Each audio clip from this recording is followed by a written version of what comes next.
बंधुतार निदर्शन अनेक स्थान देखा मिले हेले स्कूल बेलर बंधुता बेस नियारा।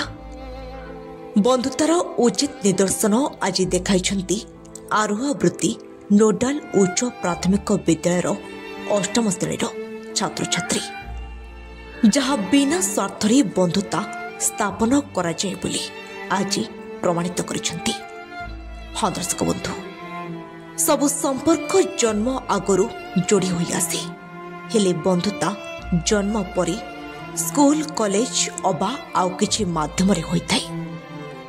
टिके भल भावरे देखंतु किछि छात्र छात्री एक डब्बा धरी गोटी परे गोटी क्लासरूम जाउछंती आउ जे जहा पारुछि 5 टंका हेउ कि 10 टंका सेथिरे पिला माने देउछंती।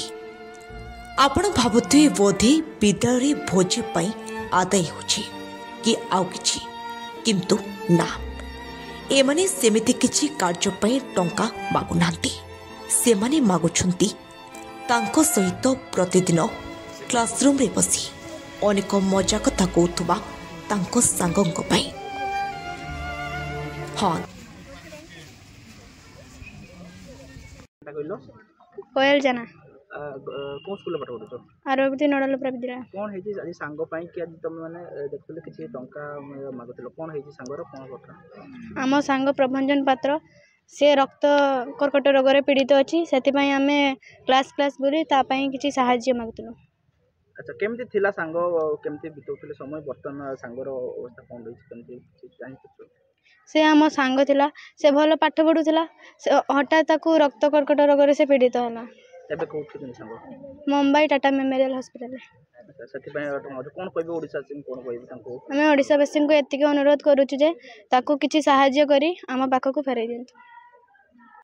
प्रकाश दास कौन स्कूल ले पढ़ुछ? आरोवृत्ति नोडाल विद्यालय। जो तुम सांग को पाई जो आज टंका मागुतलो कोन पाई, कोन हेजी तुम सांगर कोन? मो सांग को कैंसर हेजी, ताना प्रभंजन पात्र से बे मुंबई रे माने चिकित्सा होउची, तेनु आमे किछि सहाय्य मागुसलु। अच्छा, कोन कहबो ओडिसा सिंह को जे तुम सांग? एतिकी अनुरोध जे से माने किछि सहाय्य करंतु एवं एतिकी डाकंतु भगवान को जे आम सांग सुस्थ हेई आम पाखकू फेरी आसु।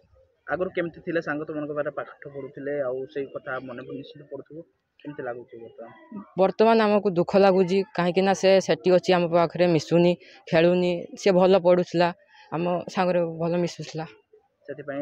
आज्ञा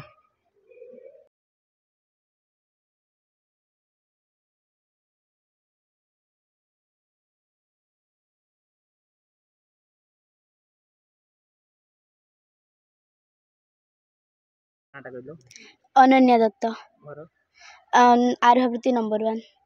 जो जो पिलामान को मध्य जो पसी जो टंका आदाय करथलो कोन पई करथलो, कोन रही तार? आम सांग आम साथी पढ़ुला, तार नाम होची प्रभंजन पात्र। हठात ताकू ब्लड कैंसर हेची बोली जना पड़ला। से बे मुंबई रो टाटा मेमोरियल हॉस्पिटल ले अछि, सेथि पई आमे ता पई किछि ये समस्त पाखरु संचय करथुलु ताकू देबा पई। कोन कहबो ओडिसा सिंह? ओडिसावासी को आमर एतिके अनुरोध जे से माने भी किछि देई ता आम सांगर जीवन रक्षा करंतु। केमती थिले तुम सांग, केमती पाठ पढुथिले आ केमती हठात से बहुत भल पिला, से पाठ भी भल पढुथिला। 13 वर्षर छात्र प्रभंजन पात्र एबे ब्लड कैंसर सह मुंबई रो टाटा मेमोरियल डाक्तरखाना रे जीवन सहित संग्राम करुछि। बालेश्वर जिला भोगराई ब्लॉक अंतर्गत आरोहा वृत्ति नंबर 1 ग्रामर धनंजय पात्रंक एकमात्र पुओ प्रभंजन आरोहा वृत्ति नोडाल उच्च प्राथमिक विद्यालय अष्टम श्रेणी अध्ययन करुथिले। बापा अन्य राज्य रे दादन खटी परिवार प्रतिपोषण करुथिले, हेले हठात धनंजयଙ୍କ पुओ असुस्थ हो जाइथिले। तांको प्रथमे कटक रे चिकित्सा करा जाइथिला। सेठारी प्रभंजन को ब्लड कैंसर होइछि बोली जଣା पड़िथिला। सेठारी तांको स्वास्थ्य अवस्था बिगड़िबारु तांको मुंबई रो एक घरोई डाक्तरखाना रे चिकित्सा करा जाउछि।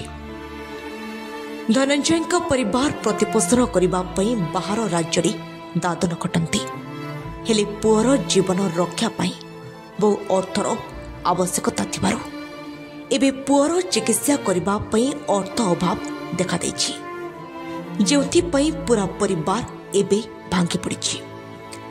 ଏପଟେ ପ୍ରଭଞ୍ଜନ ପାତ୍ରଙ୍କ ବିଦ୍ୟାଳୟରେ ଜଣେ ଉତ୍ତମ ଛାତ୍ର ଥିଲେ, ଯେଉଁଥିପାଇଁ ଏବେ ପୂରା ସାଙ୍ଗସାଥୀଙ୍କ ସମେତ ବିଦ୍ୟାଳୟର ଶିକ୍ଷକ ଶିକ୍ଷୟିତ୍ରୀମାନେ ମଧ୍ୟ ଭାଙ୍ଗି ପଡ଼ିଛନ୍ତି। ଆଉ ସେଥିପାଇଁ ତାଙ୍କ ସହପାଠୀମାନେ ବିଭିନ୍ନ କ୍ଲାସରୁମ୍ରେ ପିଲାମାନଙ୍କୁ ଅର୍ଥ ସାହାଯ୍ୟ ମାଗିଛନ୍ତି। 13 ବର୍ଷର ଛାତ୍ର ପ୍ରଭଞ୍ଜନଙ୍କ ପାଇଁ ପୂରା ବିଦ୍ୟାଳୟ ଏବେ ଭାଙ୍ଗି ପଡ଼ିଛି। ଏବେ ସହପାଠୀମାନେ ଓଡ଼ିଶାବାସୀଙ୍କୁ ସାହାଯ୍ୟ ମାଗିଛନ୍ତି। ବାସ୍ତବରେ ବନ୍ଧୁମାନଙ୍କ ଏଭଳି ଭଲ ପାଇବା ଆମ ସମାଜ ପାଇଁ ଉଦାହରଣ ସାଜିଛି। ହଁ, ଯଦି ଆପଣମାନେ ପ୍ରଭଞ୍ଜନଙ୍କୁ ସାହାଯ୍ୟ କରିବା ପାଇଁ ଚାହୁଁଛନ୍ତି ତାହେଲେ PhonePe number 7208823842, Google Pay 7208823842, Dhananjay Patra account number 329385688823, IFC SBI N0010902। ଯଦି ଆପଣ ସାହାଯ୍ୟ କରିବାକୁ ଚାହୁଁଛନ୍ତି ତେବେ ଏହି ନମ୍ବରରେ କିଛି ସାହାଯ୍ୟ ସହଯୋଗ କରିପାରିବେ। ଆପଣଙ୍କର ଏହି ଟିକିଏ ସାହାଯ୍ୟରେ ଗୋଟିଏ ପରିବାର ହସି ଉଠିବ। ବ୍ୟୁରୋ ରିପୋର୍ଟ, କର୍ତ୍ତବ୍ୟ ଲାଇଭ୍।